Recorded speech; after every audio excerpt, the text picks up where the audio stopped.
I am power star from Bihar. गजब बानर अवतार ले बड़ा तू।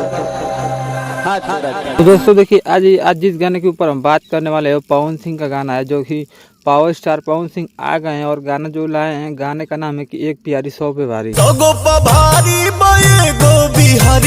बात तो सही है भाई, देखबा तो एगो बिहारी 100 पे भारी हवा कि ना, लेकिन पवन सिंह देखबा एगो जौन बिहारी ई हम पूरा भोजपुरी इंडस्ट्री पे भारी हवा के ले ई हम तनी जानत ही इनकर जब गाना आवेला तब बवाल मचा दिला। आ वैसन ही गाना हमके लगत ह काहे से कि तू वीडियो शूटिंग भी देख सकत बा, का एकदम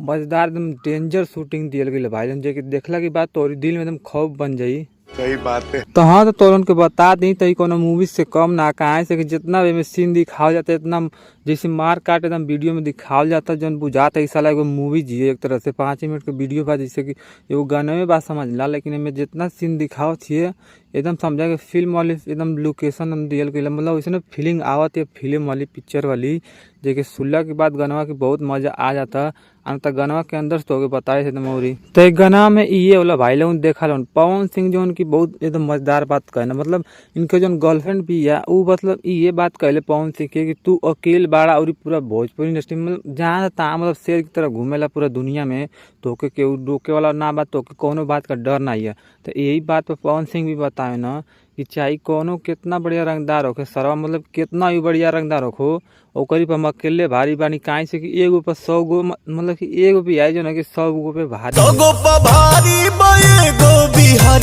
मजा आ गया भाई, मजा आ गया। अब भैया लोग हम तो ना जानते एगो बिहारी 100 पे भारी है कि ना, वो तो पता चली, लेकिन पवन सिंह बता सकत ही कि पवन सिंह एक ही जो बिहारी बाड़ा पूरा 100 पे भारी हो, जितना भी सिंगर हो सो उन्होंने के अकेले ही टक्कर दे वाला बाड़ा, काहे से कि हम ऐसा गाना के बहुत सुन यार, इतना हिट गाना ऐसा गाना गाते हैं कि सब फेल हो जाला। तो इहो गाना ऐसा बा, आ तो रिक्वेस्ट करत थी कि तू जाके एक बार जरूर ये गाना के सुनिया लोगन, हाल ही बन ये गाना आइल जाके सुना लोगन, बहुत शानदार गाना बा,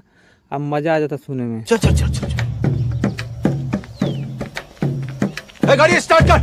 हम फर्स्ट, स्टार्ट, हम फर्स्ट, गाड़ी चला।